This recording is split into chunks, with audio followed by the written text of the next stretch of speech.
great faith. And after he had spent some time there, he departed and went over all the boundary of Galatia and Phrygia in order strengthening all the people, or all the disciples. And a certain Jew named Apollos, born of Alexandria, an eloquent man and minding the scriptures, came to Ephesus. So this man was instructed in the way of the Lord, and being fervent in the Spirit, he spake and taught diligently the things of the Lord, knowing only the baptism of John. And he began to speak boldly in the synagogue, whom when Aquila and Priscilla had heard, they took him unto them, and expounded unto him the way of God more perfectly. And when he was disposed to pass into Achaia, the brethren wrote, exhorting the disciples to receive him, who, when he was come, helped them much which had believed through grace. For he mightily convinced the Jews, and that publicly showing by the scriptures that Jesus was Christ. Tayo po yung manalangin. Panginoon na nasa langit, purihin po ang pangalan mo. Malayan po ang pangangaral ng Ebanghelyo at kasihan niyo po ng inyong kapangyarihan at pagpalain po na bawat isa ay makaunawa ng inyong salita. Dalangin po na kayo po ang magbigay sa amin ng kalakasan sa patuloy po na pangkinig at hindi po kami maabala sa aming pong pakikinig ng inyong salita.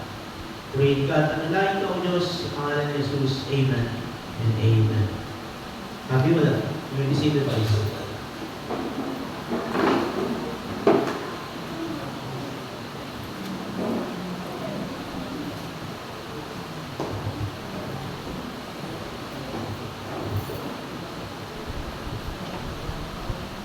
So tayo po ay patuloy na nag-aaral sa serye ng aklat ng mga gawa or the Book of Acts. Amen.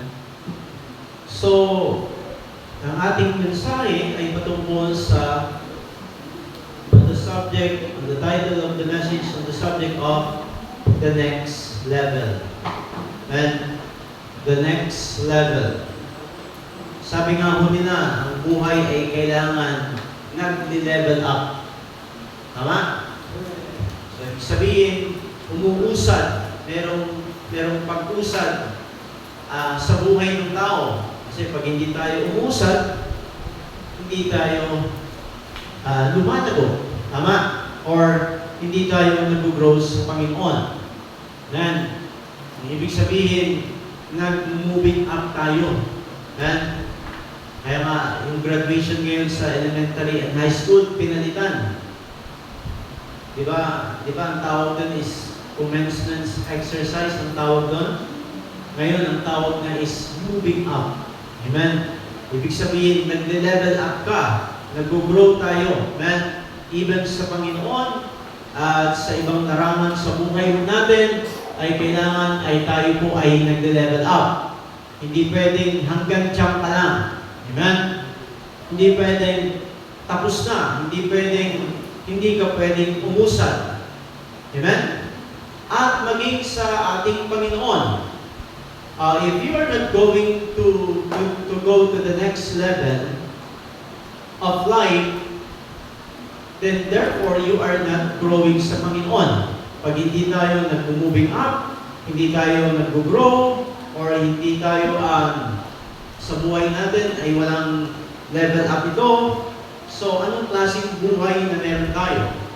Halimbawa, kayo mga young people ay mahilig dito. So, halimbawa, tayo ay nag-play ng mga video games. Tama ba? So, actually, wala akong alam na video games talaga ho sa cellphone. Amen? Hindi ko alam yung ML, hindi ko alam yung Call of Duty, or any games na meron sila ngayon. Hindi ko alam yung Minecraft. Ang alam ko lang nun is Pac-Man. Amen? Yun lang yung alam ko, tsaka yung mga sa, ano yun? Yung sa mga brick games nun. Yung Tetris. Amen? Yun ang alam ko lang, mga games. Amen? So, naalala ko, nung ako'y naglalaro niyan, lalo na pag nilalaro ko yung Mario Brothers. Amen? So, nahihirapan ako, naiinis ako kasi bakit? Hindi ako nag-level up. Yung level ko ay hindi ho tumataas. Amen? At pag nataya ako, babalik na naman ako, and the same thing din, ganun po yung nangyayari. Amen? Hanggang sa naisip ko yung strategy, ano ba yung kailangang strategiya nito? Amen? So, ibig sabihin, meron tayong tinatawag na advancing to the next step sa buhay po natin. Bilang isang mananampalataya, kailangan nag-a-advance. Amen? Nag-level tayo. We go to the next level of our faith. Amen? Now listen, the more we took the next level, the more harder. Amen? Kaya nga, ang buhay natin, habang tayo umuusad, tayo po ay nakakaranas ng paghihirap. Tama ba? Parang sa mga video games, hindi naman yung level 1 ay the same ng level 2. And at the same din siya ng level 3. So, ibig sabihin, walang pagbabago doon. So, sa buhay din po natin, mga kapatid, man, pag hindi tayo nag-a-advance o hindi tayo nag-moving up, or habang tayo nag-moving up, ibig sabihin ay dumaranas tayo ng mga paghihirap. Ibig sabihin, ibang level na tayo ngayon. Amen? Maring nasa level 2 ka na, level 3 ka na, or iba't ibang klaseng level ng ating nararanasan. Amen? Now, ganito rin ang buhay bilang isang mananampalataya kay Kristo Jesus. Amen? Kailangan na tayo ay mag-take tayo ng next level or nag-take tayo ng next level. Amen? So, ganito yung buhay bilang isang mananampalataya. Amen? Na merong pag-usad, amen, katulad ng hagdanan na yan. Hindi pwedeng para makakating ka doon sa tuktok na yan, ay nandun ka lang parati sa una. Amen? Kaya minsan, ang laging iniisip natin sa buhay natin at sinasabi natin, ang hirap ng buhay. Pero kailangan natin maranasan ang hirap ng buhay. Bakit? To take the next level. Amen? Bakit? Kung walang hirap, hindi tayo makakapunta doon sa next level ng buhay natin. Amen? So, let me share to you, mga kapatid, about the name Apollos. Si Apollos, born in Alexandria, an eloquent man, sabi rito, and mighty in the scriptures, came to Ephesus. So this man was instructed in the way of the Lord. Si Apollos ay nakakilala sa Panginoon at mainit ang kanyang paglilingkod. Agresibo siya.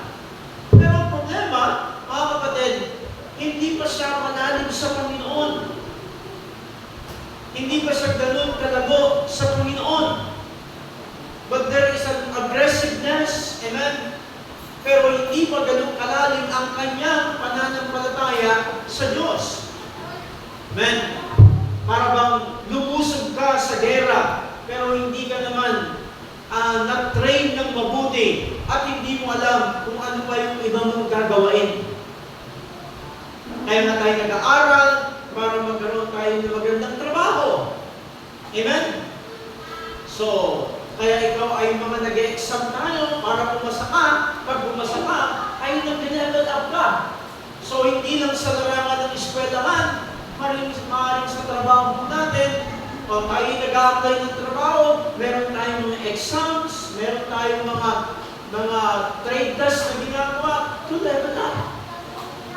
Amen? And we are grateful dahil si Patrick tapos na yung kanyang exam na pagtulusan niya. And si Sister Charis naman tapos na rin. Tignan na lang natin yung sorpresa kung siya ba ay papasa. Amen? So, pag siya'y nakapasa, praise the Lord, tapos na, next level na siya. Amen? So, ganyan din ang ating buhay bilang mananampalataya kay Kristo Jesus. Nagkakaroon tayo ng kaunting kaalaman sa salita ng Diyos. Amen? At minsan, dun sa kaalaman na ito, ay nagiging agresibo na tayo, na parang gusto mo nang magturo, na parang alam mo ng lahat. May mga taong may konting kaalaman lang, pero agresibo. Gusto niya na lahat, gusto niya na magturo, gusto niya na siya ay talagang magpagamit. Pero minsan, kailangan natin dumaan sa mga pagtitraining na ito. Amen? Kaya kung kailangan tayo ay mag-level up. Ito ang ating pag-aaralan ngayon kung umagang ito. Number 1, ano ho makikita ho natin dito? Who God takes to the level up. Sino ba yung dadalhin ng Panginoon dun sa next step na ito? Dun sa next level na ito? According dun sa ating text sa verse number 24 and verse number 25. Amen? So, sabi niya dito, and a certain Jew named Apollos, born at Alexandria, amen, an eloquent man and mighty in the scriptures, came to Ephesus. This man was instructed in the way of the Lord, and being fervent in the Spirit, he spake and taught diligently the things of the Lord, knowing only the baptism of John. Ako naniniwala na kapag iniligtas ka ng Diyos, ay dadalhin ka niya sa next level ng iyong pananampalataya. Amen? I don't believe about dun sa tinatawag na stagnant Christian. Okay na ako rito, content na ako rito, dumadalo ako, amen? So, hindi ko na kailangan mag-participate sa ibang gawain. So, Sunday upon Sunday, nandiyan ako, okay na ako dito, amen? So, hindi pwedeng hindi ka lalago sa Panginoon. Our Christian life must move to the next level. Amen? Are you listening? Amen? Our Christian life must move to the next level. Ano itong mga ito? Number 1, a person in the Word. Amen. So in our text, in verse number 24, sabi ng Biblia, mighty in Scripture. Ibig sabihin, maalam sa salita ng Panginoon. Amen. May alam si Apollos. Amen. Pero hindi ganun kalalim ang kanyang kaalaman. Amen. So, ang pagkakilala sa Panginoon ay hindi mo natatapos sa pagtanggap kay Kristo, ngunit ito ay nagsisimula para sa paglago sa salita ng Diyos. Okay na, tinanggap mo na ang Panginoon sa buhay ko. Ano ba ang aking gagawin? Ano ba ano ba? Di ba? Okay na yun, pupunta na ako sa langit. No. That is our, mga kapatid, first level natin, yung pagtanggap natin sa Panginoong Kristo. That is our very foundation. Kaya nga ho, ang Kristiyano ay dapat mas kinahihiligan ang salita ng Diyos. Ibig sabihin, ito ay pinag-aaralan upang lumago sa tinatawag na pananampalataya. Kaya tinawag siyang mighty in Scripture. Amen? So, ibig sabihin, so, he is a person in the Word. Look at 2 Timothy, chapter 2, verse number 15. Sabi ng Bible, study to show thyself approved unto God, a workman that needed not to be ashamed, rightly dividing the word of truth. Kahapon na sa Santa Cruz ako, nagturo ako ng seminary doon. Ang ibang mga estudyante ko ay mga pastor at mga pastora. At gumagamit ako ng mga theological terms. At ang sinasabi ko sa kanila, are you familiar with this word? Sabi nila, hindi mo pastor, ngayon lang po namin nadinig yan. Amen. And sad to say, there are leaders and pastors, mga kapatid, and they do not know about their theology. Amen.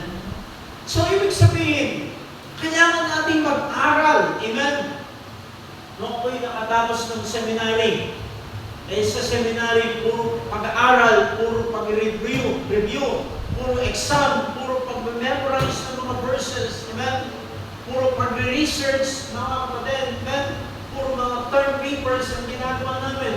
Sabi ko, ang hirap nung natapos ko akong mag-aral. Praise the Lord. Man, tapos na ang aking pag-aaral. Pero hindi pala yun. Yun lamang po ang simula ng aking pag-aaral. At ito po pala ay parating nag-aaral pag ikaw ay manggagawa ng Diyos. Amen? So, ibig sabihin, meron tayong pagkahilig sa salita ng Panginoon. We need to study the Word of God in order to level up. Joshua chapter 1 verse number 8. Sabi ng Joshua, this book of the law shall not depart out of thy mouth, but thou shalt meditate therein day and night, that thou mayest observe to do according to all that is written therein. For then thou shalt make thy way prosperous, and then thou shalt have good success. Naghahanap tayo ng prosperity. Naghahanap tayo ng success. Paano natin mararanasan yan? Through the Word of God. Amen? Nandyan lahat. Amen?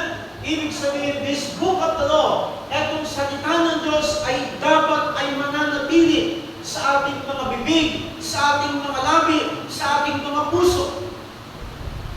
Amen? Meron tayong tinatawag na pananaliksik sa salita ng Diyos. Kaya dapat ito ay binabasa at dapat ito ay pinag-aaralan. We always meditate the Word of God according to Psalms chapter 1. Amen? Sabi ng Psalms chapter 1, but his delight is in the law of the Lord, and in his law that he meditate day and night. Amen? So anong meron tayo dapat mga kapatid? Tayo mga Kristiyano, sino ang dapat mag-level up? Tayo po mga Kristiyano, saan? Sa salita ng Diyos. Number 2, not only a person in the Word, but a person of the Word.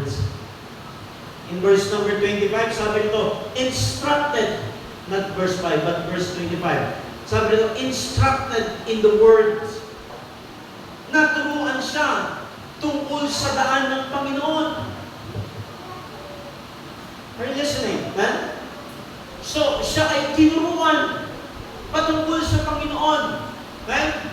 So, a man with a teachable spirit, he always listen in the Word of God.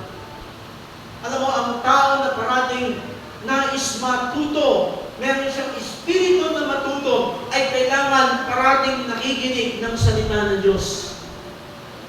Not only meditating it, not only reading the Word of God, but we always listen in order, what? To take the next level.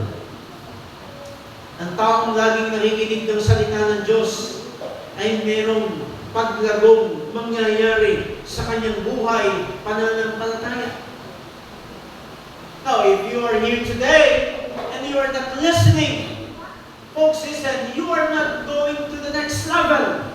You are not moving up, and as well as you are not growing in your faith. Amen? Kaya nga kapag ikaw ay Kristiyano, mga kapatid, na dapat may pagnanais ka, meron kang pagkahilig na makinig ng salita ng Diyos. Paano ka makikinig? Kung hindi tayo parating dumadalo sa pagtitipon. So what is the purpose of our church gathering? What is the purpose why we are here? You are listening to the Word of God. Mga kapatid, you are meditating the message from His Word in order to grow. Amen? Kaya wala kang ibang gagawin pag nandito ka sa pagtitipon. Nakikinig ka para ikaw ay what? Matuto ng salita ng Panginoon. Amen? Para ano? Para malaman mo ang mga bagay patungkol sa salita ng Diyos. Alam niyo ang Sunday School ni Brother Junan? Pag pinakinggan mo natin ng mabuti at pinag-aaral natin mga kapatid, napakagandang subject ng attributes of God. Para kang nasa seminary. Amen? At talagang hinahalukay ang kagandahan ng patungkol sa Diyos. Amen? Ang kanyang pagiging Diyos. Amen? So, ang tamang pakikinig ay nalalasap ang kagandahan ng kanyang salita. Tama? Alam mo, hindi lang tayo basta-basta kumakain. Meron mga taong typical pag sila kumakain, hindi siguro kaartihan nun. Minsan yung kumain ka, parang hindi masarap. Nawawalan tayo ng gana. Pero alam mo ba, pag ang pagkain ay masarap, ninanamnam mong mabuti ito. Amen? Ginumuya mong mabuti. Amen? Ini-enjoy mo yung pagkain. Tama ba ako? Pag masarap yung pagkain, hindi ko alam kung masarap yung pagkain natin ngayon. Amen? Pero pag yung pagkain, tinikman mo na kahit masarap yung, ay maganda yung titulo ng pagkain. Ano ba yung mga masasarap na pagkain? Lechon. Tapos unang agad mo, parang goma. Diba? Ano saan? O nagluto ka ng sinigang na baka, na kumpleto ricados, pagtingin mo, ulang sa asin. Tama? At yung mga masasarap na ulam, pero pag ang masarap na ulam talaga tumpak sa panlasa mo, napakasarap, mag-i-enjoy ka, nakainin ito. And the same thing with the Word of God. So ang salita ng Diyos ay nilalasap natin, minimeditate natin, minumuya natin mabuti ang salita ng Diyos. Amen? So meron tayong paglasap. Bakit? Habang ito'y kinakain mo, habang ito'y minimeditate mo, at nakikita mo ang iyong sarili, nakikita mo ang Diyos sa buhay mo, nakikita mo na ikaw ay lumalago o meron kang paglago sa iyong pananampalataya, you appreciate how good and how beautiful, mga kapatid, the Word of God. Amen? Kaya nga mga kapatid, ang salita ng Diyos ay maganda para sa atin. But it's number 3. Not only a person in the Word, a person of the Word, but a person by the Word. In verse number 25, sabi ito, fervent in spirit. And what else? Taught diligently. Amen? Alam niyo, si Apollos, masipag siya na magturo ng salita ng Diyos.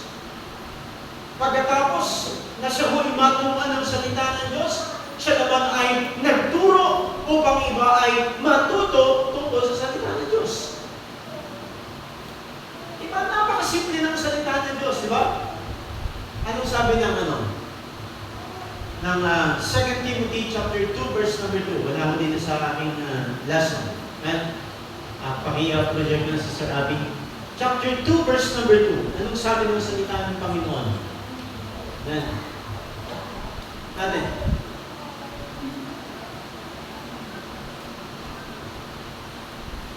Sabi niya, and the things that thou hast heard of me among many witnesses, this same commit down to the faithful man, who shall be able to teach others also. Ibig sabihin nito, we are passing what we have heard and what we have, tawag ito, yung natutunan natin.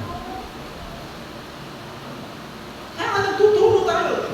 Paano ka nagturo? Kasi natutunan mo. Hindi ka pwedeng magturo kung wala kang natutunan. Ano ang ituturo mo? Kaya nga si Apollos is fervent in prayer, fervent in spirit, and what?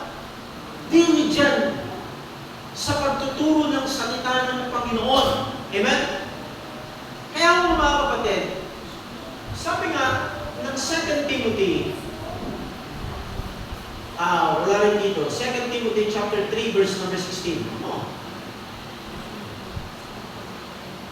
Or 1 Timothy ba yan? Yan. All the scripture is given by inspiration of God.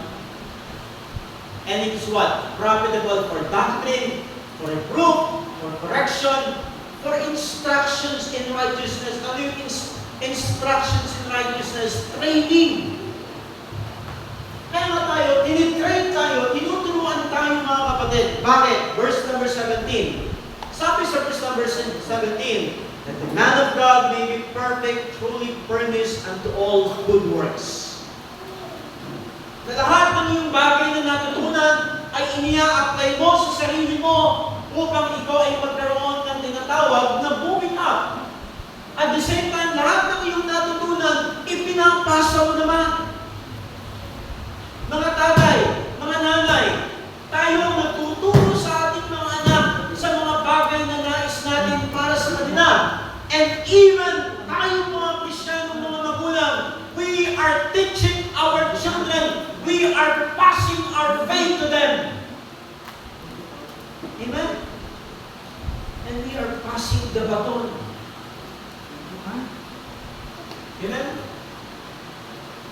Kaya ako ay nag-train din ako ng mga men sa church. Kayo mga men sa church. Nawang ngayong pangarap ko, mga kapatid, na dito sa pulpitong ito ay tatayo kayo at makangaral din kayo. Hindi lang kayo upo dyan at kayo ay makikinig, kundi kayo ay makangaral din. Amen? Mga men, gusto ba ninyo na kayo magturo? Amen? Yun. Kasi hindi pwedeng ako lang parating papakinggan ninyo. Masarap din kayong umupo dyan. Ma-experience kung paano yung antukin ka habang makikinig. Hindi ko pa na-experience yun eh. But kidding aside, tayo po yung mga men. Amen? Nakita ko rito si Brother Giovanni. Amen. Amen. Tatay Felix. Talagang pupok ng pulpit yan. Tatay Felix yun. Tapos magkagamon pag-uwi sa bahay. Amen? Si Brother Dion. Pag naman si Brother Dion, ay napakinggan na natin. Amen? Kayo mga men, tuturuan ko kayo kung paano mag-preach so talaga. Kung paano kayo gumanti sa inyong mga asawa sa pulpito. Joke na yun. Okay? So he is passing what he heard and learned. This is called discipleship. Alam nyo, kung gusto mong magturo, kailangan magpaturo ka. Tama? Hindi tinuturo ko pala, hindi, alam ko na yan. Yung sinasabihan ko pala, alam ko na yan.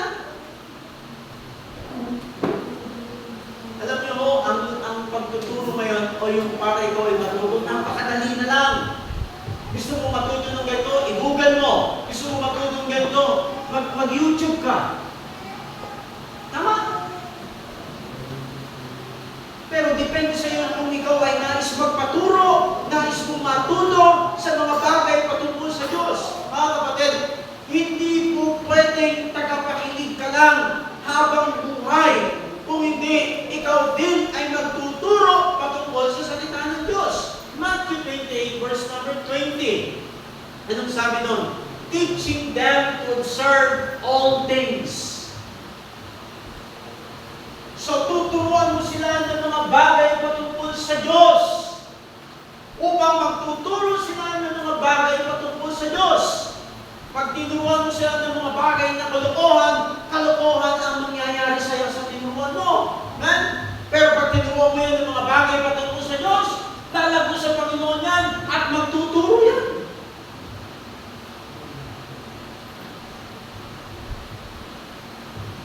That is the next level. Kayo ay hindi mananatiling student kung hindi teacher din kayo. Tingnan mo yung mga Sunday school teacher natin ngayon. Dati, mga estudyante lang namin yan, sila Arian, ha? Tumatakbo yan doon lang sa bukid. Mga bata pa yan. Mga sipulin pa yan, sila Eden. Pag tinatawag yan noon para mag-Sunday school, para mag-outreach kami. Diba? Mapatutungis pa yung mga yan. Pero ngayon, nagtutubo na sila. Amen? Hindi na po sila matungis ngayon. Masipag natin ibinabahagi ang salita ng Diyos. 2 Timothy 4 verse number 2. Amen? Sabi ng Bible, preach the word in season and out of season. Reprove, rebuke, exhort with all long-suffering and doctrines. Ibig sabihin, pag nagtuturo ka, may pagtitiis din. Hindi mo tinuruan ngayon, hirap mo turuan ito, di pa natuto. Ikaw pa ng bata ka, diba? Nakakala ko na tinuturuan ako ng tatay ko magsulat eh. Lagi may pamalo. Kayo mga nanay, ganun ka, may pamalo pag nagtuturo. Susulat sila. Yung ititrace nila yung A, di ba? Pag hindi nasulat ng buong pangalan, palo! Pero hindi naman nung ganun kadali kasi mag-aral talaga. It takes time. Ako rin panahon din ang ginugol ko para makapag-train ng iba. Natatayo dito sa pulpito. Amen. Pangalawa, how God takes a person to the next level. So, paano ba dinadala ng Diyos, mga kapatid, ang isang tao sa susunod na level or antas na ito? Kapag ang Diyos ang tumawag sa iyo, amen, Diyos din ang maglalagay sa iyo sa susunod na level. Tama? Kinuha ka ng Diyos, pinili ka ng Diyos. Pag ikaw ay kinuha ng Diyos at pinili ng Panginoon, tinawag ka dito. Ibig sabihin, ang Diyos ang maglalagay sa iyo sa next level. Tapos na yung level 1. Ano yung level 1? Kaligtasan. Amen? Kaya nga 1 Corinthians 3 verse number 6. Ino mo? Sabi ng 1 Corinthians chapter 3 verse number 6, sabi niya, I have planted, Apollos watered, but God gave the increase. So merong nagtanim, si Apostol Pablo, merong nagdilig, si Apollos. Mga kapatid, sino ang nagbibigay ng increase? Ang Diyos. Kaya nga may nagtuturo, merong mga nag-follow-ups dito. So ang Diyos ngayon ang nagbibigay ng increase. Ang Diyos ang nagbibigay ng paglago. Ang Diyos ang nagbibigay ng ano? Ng bunga. Papaano? Number 1, through the growth process.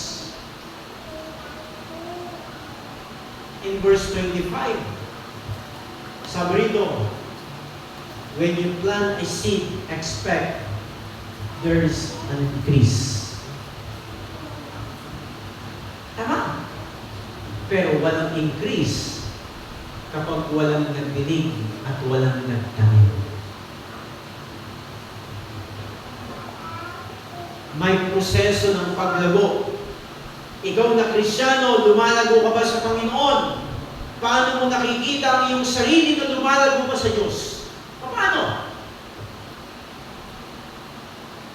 How would you know that you are growing in the Lord? How would you know that you are increasing? How would you know that you are leveling up or moving up sa Panginoon? Amen? Now look at ourselves. If we are growing up, yung proseso na ginagawa ng Panginoon ay nararanasan mo ba?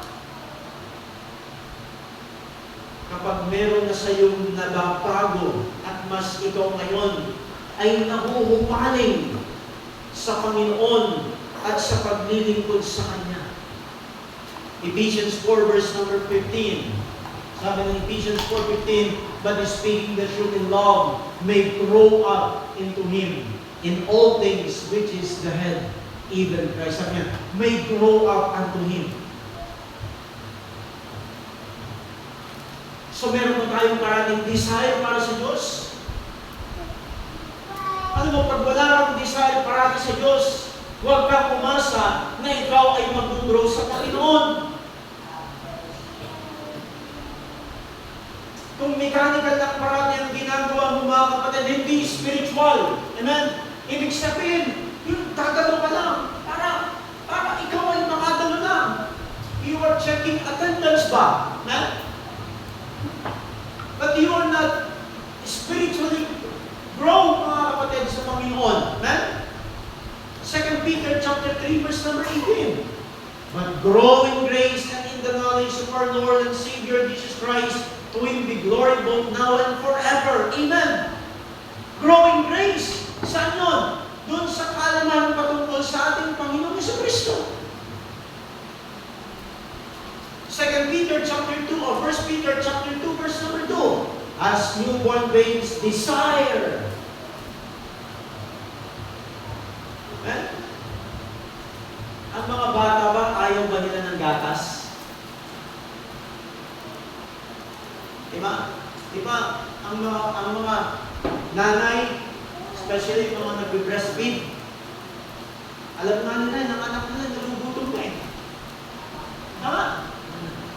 Kayong mga nagpapabreastfeed, yung pa naranasan yun eh. Na magpa-breastfeed eh. Diba? Pag umiyak na yung bata, so alam nyo na, nagugutom yan. At sa inyo rin, instinct nyo rin yun.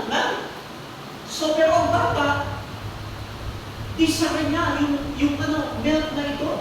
Bakit niya desire ito? Para siya ay lumago. Amen?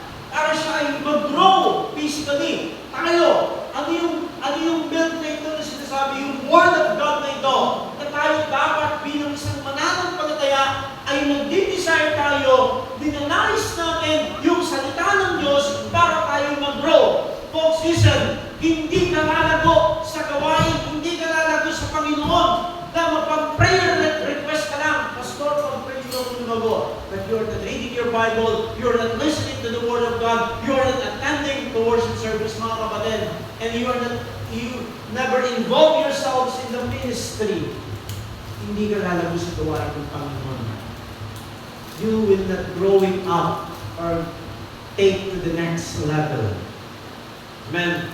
There's something wrong if you said you are a Christian, but nothing changed, mga kapatid, and you are not growing.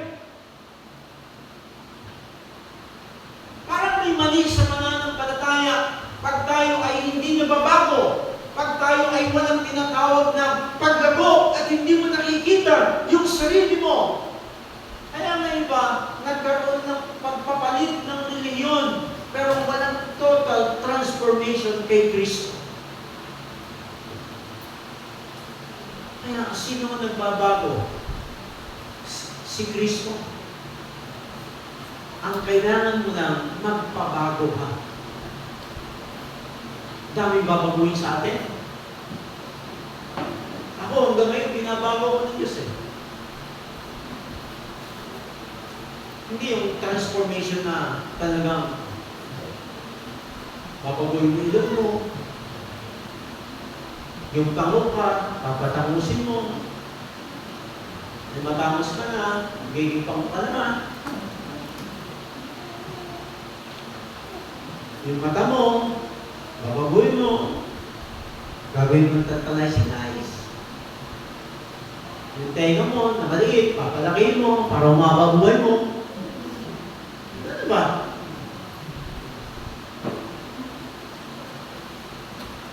Wala pa naka-invento ng ano eh. Yung mga pinapalitan, di ba? Parang yun ang pinapalitan sa mukha, tama?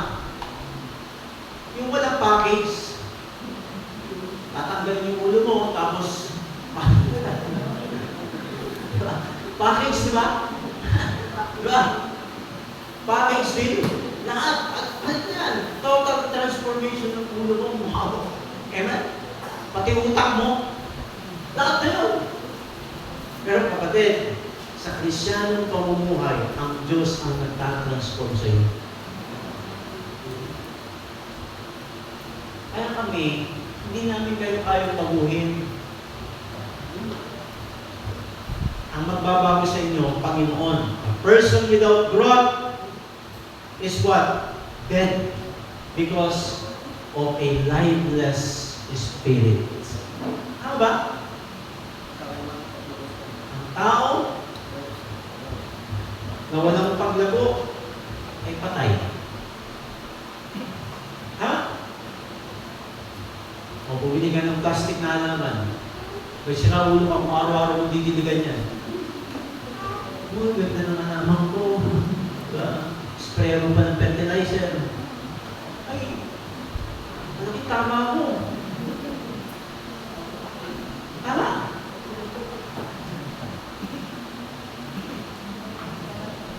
Dapat ikaw ang lumalago.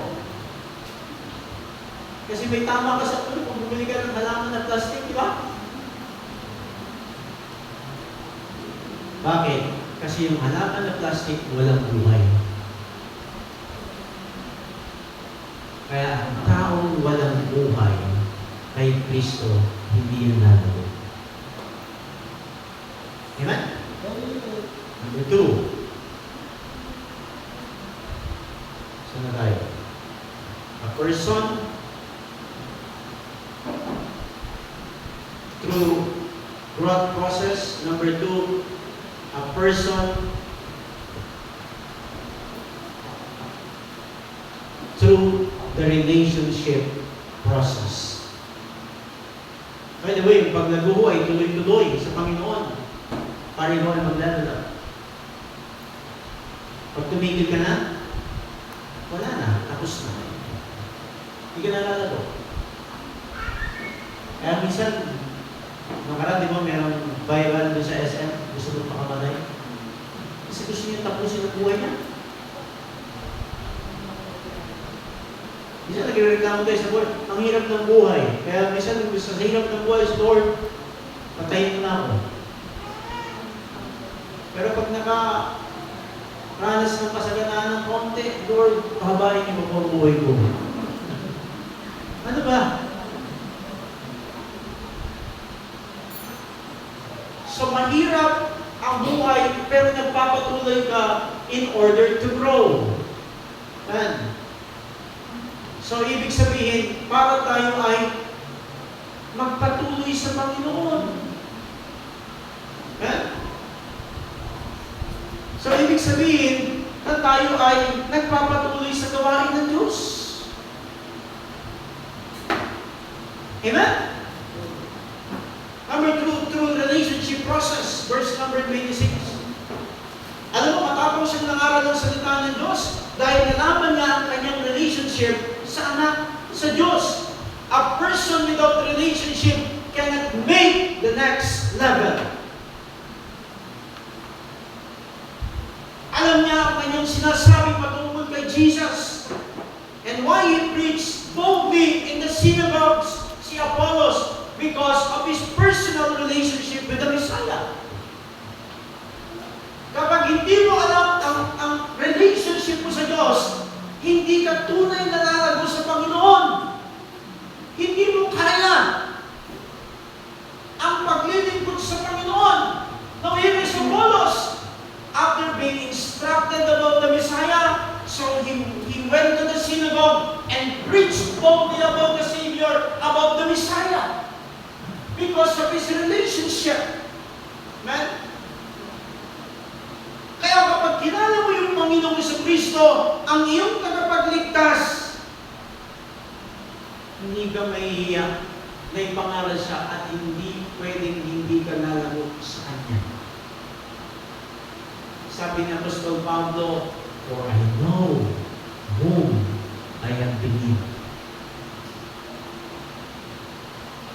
Kilala mo ba kung sino yung sinampalatayan mo? Tanong, how is your relationship with God? Kumusta ang relationship mo sa Diyos?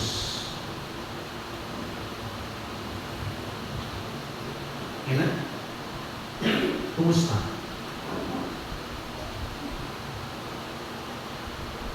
Alam niyo, mag-level up tayo through our relationship process.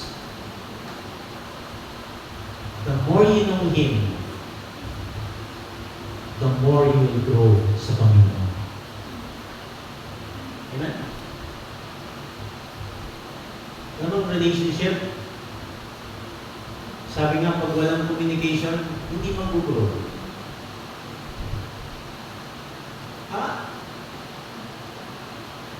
So, meron naman kaming communication.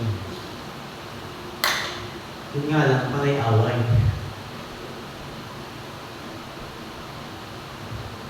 Amen? Hindi kayo mag-grow pag ganun. Because something in your heart, there's some bitterness in your heart, in your relationship. And the same thing with God, hindi ka lalago if you are bitter to God. If your heart is not right with God. Amen? So kaya kapag hinala mo ang tagapagligtas mo, hindi ka mahihiya na ipangaral si Kristo sa buhay mo. Amen? What is number 3? True maturing process. Bagaman si Apollos ay nangaral ng salita ng Panginoon, ngunit hindi pa ganun kadalubhasa si Apollos pagdating sa salita ng Diyos. Kumbaga si Apollos ay kulang pa patungkol sa Panginoon. Kaya ho, nung nadinig nila Priscilla at Aquila na siya'y nangangaral doon sa sinagoga, tinawag niya,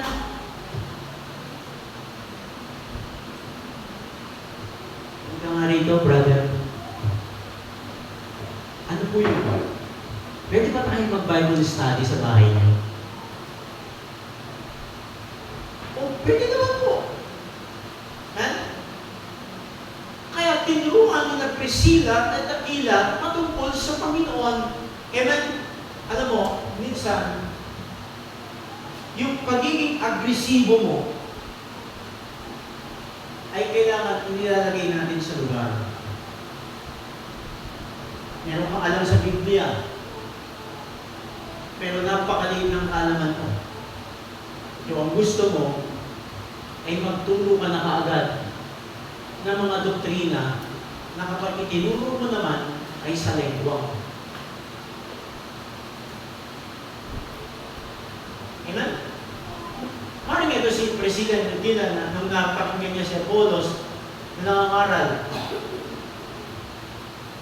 meron pa itong kailangan matutunan. Alam niyo ho, kaya nga ho tayo nag-aaral parati ng salita ng Diyos. Kasi bakit? Meron pa tayong mga bagay na dapat matutunan. If you are here at hindi mo nais matuto patungkol sa Diyos, ano pang ginagawa natin dito?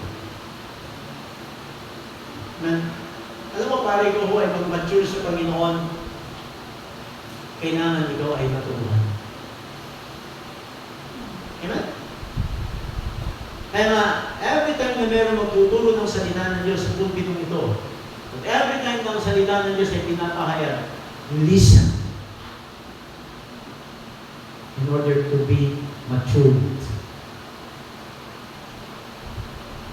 Kaya no, lahat ng pamamaraan ay ginagawa ng pastor. Amen? May mga Bible study, may Sunday school, may Bible Institute.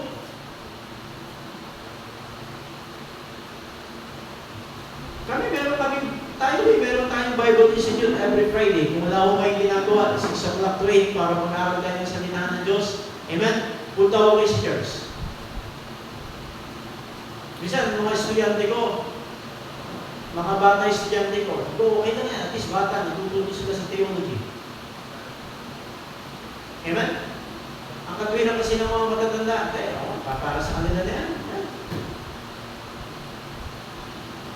Hindi tumitigil ang paglago natin. Parang buhay natin, kapatid, titigil ang iyong paglago pag namatay ka na. Hindi katwiran, matanda na ako eh. Hindi na kailangan yan. And, matanda na ako eh, sila na lang yan. Tapos na kami yan. But we are not stop growing in our faith sa Diyos. Amen? Lahat ng paraan upang ikaw ay mag-mature sa Panginoon ay naririyan na. Ang problema, ikaw na lamang. Kahit minsan, ayaw mong lumago talaga sa Panginoon. Growth is what? Growth is intentional. Ha? Makinig kayo, ang pangit mo kung hanggang ngayon nagda-diaper ka pa rin. Tama?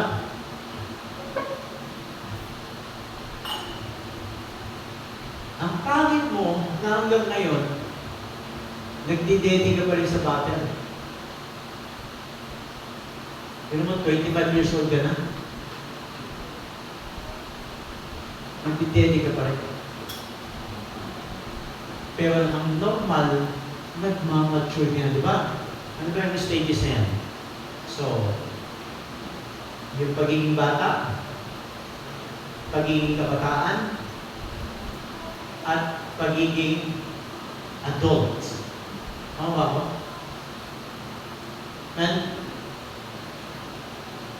Pero meron lang talaga na matanda na, pero pag-iisip, bata.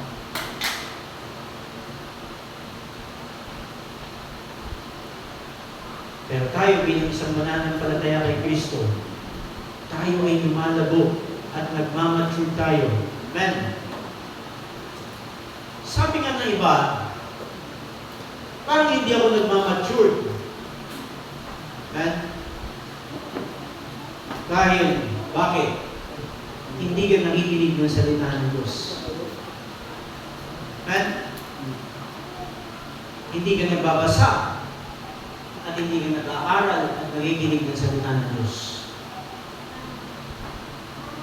Paano ba masasabi mo, paano ba nasasabi na ikaw ay hindi nagmamature sa iyong pananampalataya? Number 1, madaling ma-offend. Pag ikaw ay matanda ng Kristiyano, dapat hindi ka madaling ma-offend.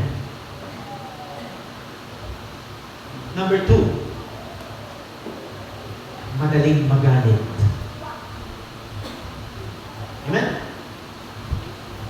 And one of the fruit of the Spirit is what? Patience.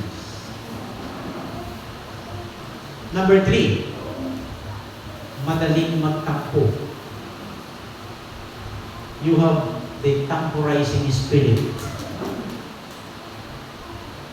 Oh, hindi naman ako kinumaya ni Pastor. Hindi naman ako. Nang-isip na sa Sunday.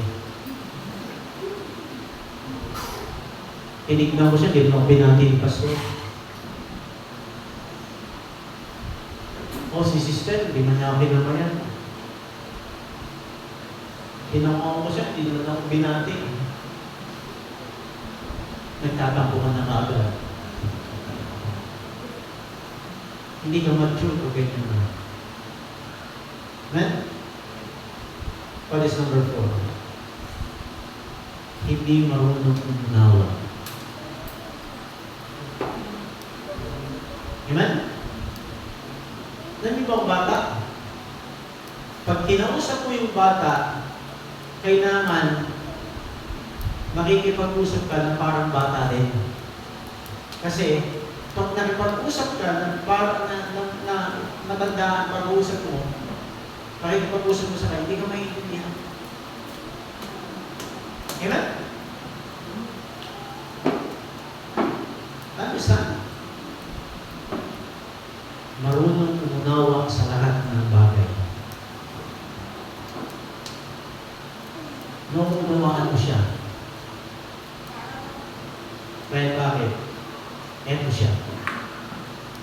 Ano yung number 5? Laging sarili ang iniintindi.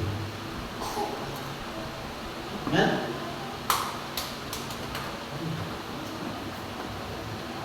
Number 6.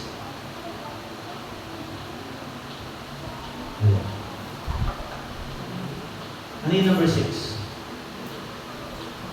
Walang commitment sa gawain. Hindi ka committed sa gawain. You're not growing. And number 7, walang pagbabago. Now, tignan mo sarili mo kung nasa process ka ng maturity. And what is the last? Number 3, why God takes a person to the next level. Bakit nga ba? Bakit tayo dadalahin ng Diyos? Bakit ikaw ay dadalahin ng Diyos sa panibagong yugto ng pananampalataya mo ng buhay? Sa verse number 27 and 28. Number 1, He has future plan for us. May future plan ng Panginoon sa iyo. Amen? Diba sabi ng Biblia, anong sabi doon sa verse 27? To pass into Achaia. There are places you cannot go until God takes you to the next level. Hindi ka pwede rito, pero ang Diyos ay inihahanda ka para makarating ka dito. Tama? Alam niyo, minsan nagmamadali tayo sa mga bagay na gusto natin marating.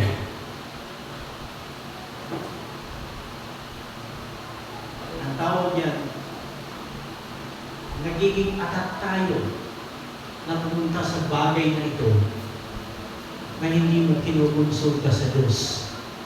Pero ang Diyos, meron siyang future para sa iyo para mapuntahan mo ang lugar na ito at doon ka gagamitin ng Panginoon. It's a way of process. Kayo mga estudyante, gusto nyo agad, mag-level up agad. Amen? Gusto natin, marating ka agad natin ito. Pero may process ang Panginoon sa iyo. O ibig sabihin, hindi ka mananatiling ganyan. May plano ng Diyos sa iyo. Nakarinig na ba kayo ng tao na lagi sinasabi niya, okay na ako dito? Okay na to? Gusto niyo ba ganun kayo parati? Now look at yourself. Tignan mo yung sarili mo. Okay ka na ba yan? Okay na ako dito. Hanggang mamatay, ganito na ako. And you're not growing. Kasi mayroong magandang plano yung Panginoon sa iyo. Okay na ako ganito. Pero walang nababago.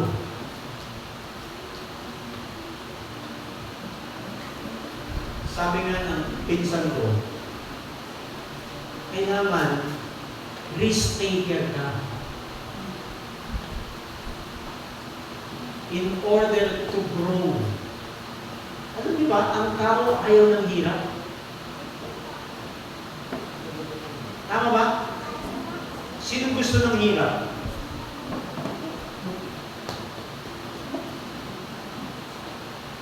Ayaw natin ng hirap. Pero ang gusto natin parati, success and prosperity in life. But before you achieve prosperity and success,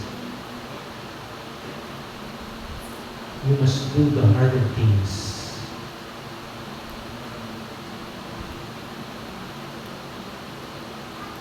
Katerin natin, mahirap ba maglaro? Mahirap ba?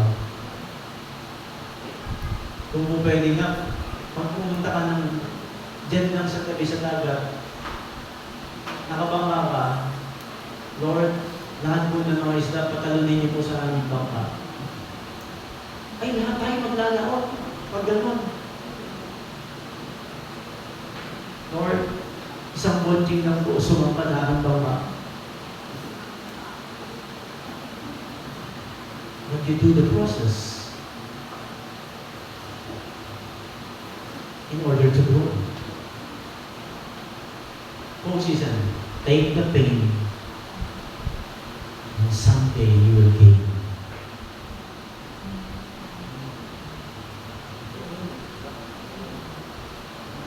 You take the pain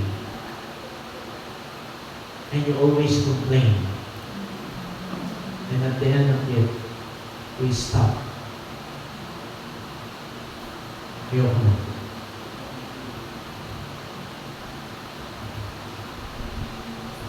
Number 2, He has the future ministries for us, health and nuts. There are things that you cannot go until God takes you to the next level. Sino gusto mag-ministry dito? Ministry. Gusto ko gamitin ako ng Panginoon. Gusto ko, one day, tatayo din ako sa pulpit na yan. Gusto ko one day, matutulong din ako. Gusto ko one day talagang involved ako sa ministry nito. Folks, listen. There are things you cannot go until God takes you to the next level. Lahat na nagtatrabaho, taas ang kamay. Tatrabaho ba? May sweldo ba? Tatrabaho. Siguro sa lahat tayong mga nagtatrabaho, gusto natin mag-level up tayo sa ating work. Tama?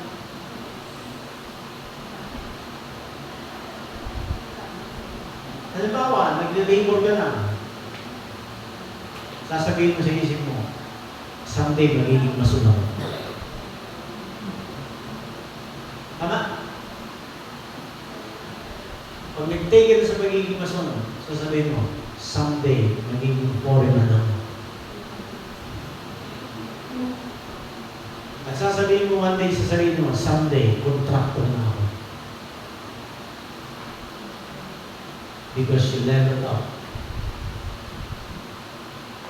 May mga bagay na hindi mo pa kaya marating. Pero ang Diyos, tatalahin kaya doon. At ang Diyos ang inuna mo sa buhay mo.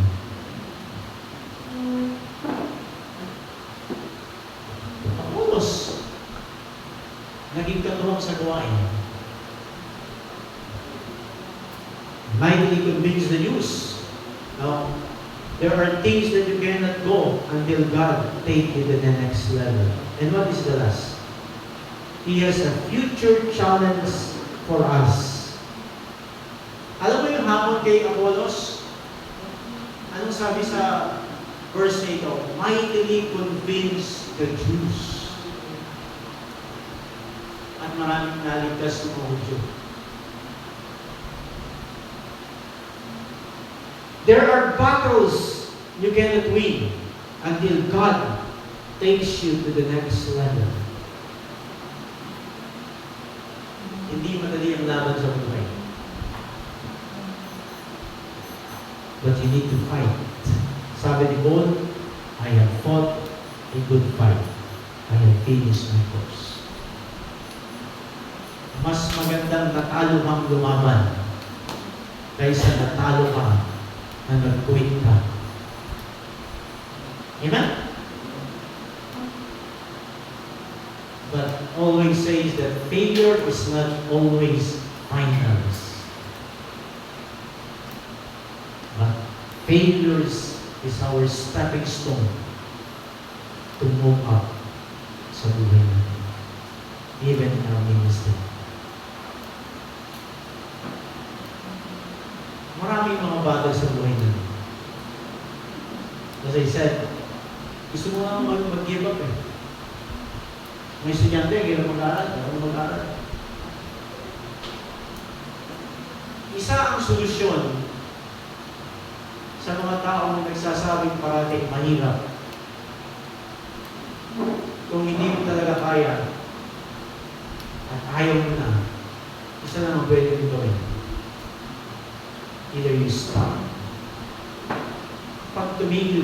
anong gagawin mo? Sige nga. Pag tumigil ka sa battle sa buhay mo, anong gagawin mo? Tumigil ka sa Panginoon, anong gagawin mo? Ewan naman church. So pag tumigil ka, ayaw mo church. Ibig sabihin, ayaw mo na sa Panginoon, saan ka pupunta? Doon sa diablo. Ha? But life is full of battles, especially in our spiritual.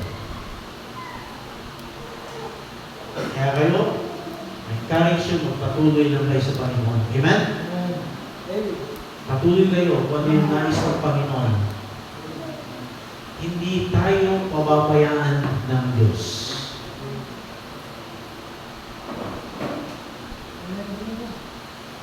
Na-post ko ito sa Facebook. Mayroon isang pastor nag-post ito sa Facebook eh. Kasi nag-preach ako doon kila Pastor doon sa Pastor's Fellowship. And nalala niya,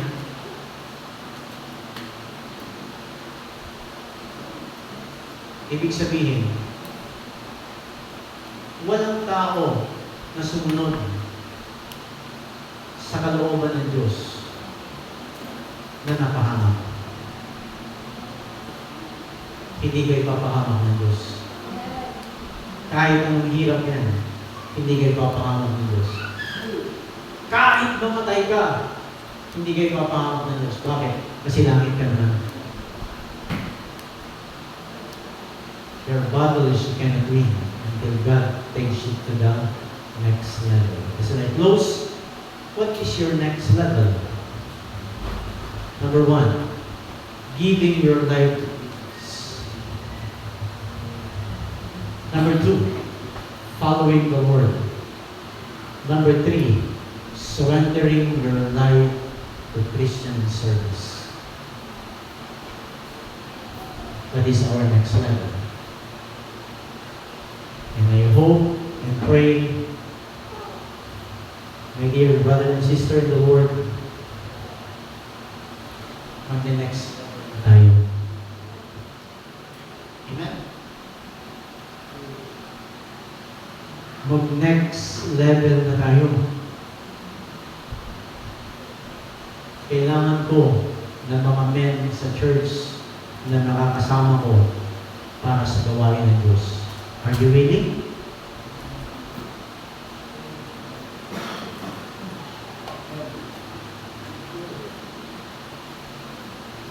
Willing ka ba? Mga men? Paano yung mga babae? Sila ang magpapakain sa atin. Willing ba kayo mga men?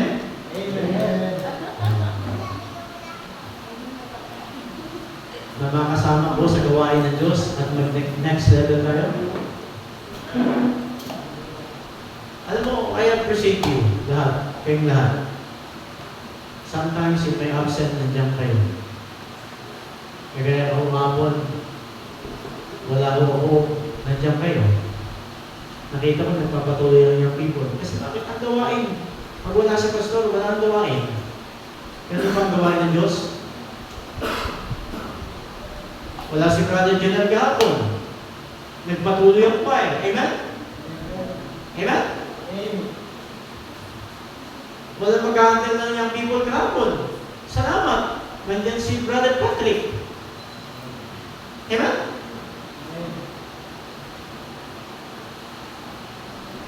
Alam mo, pag tayong lahat ay nasa ministry at hindi lang isa o dalawang tao, gagaang ang gawain at uusap tayo. Gusto ko nang iwan yung awat eh.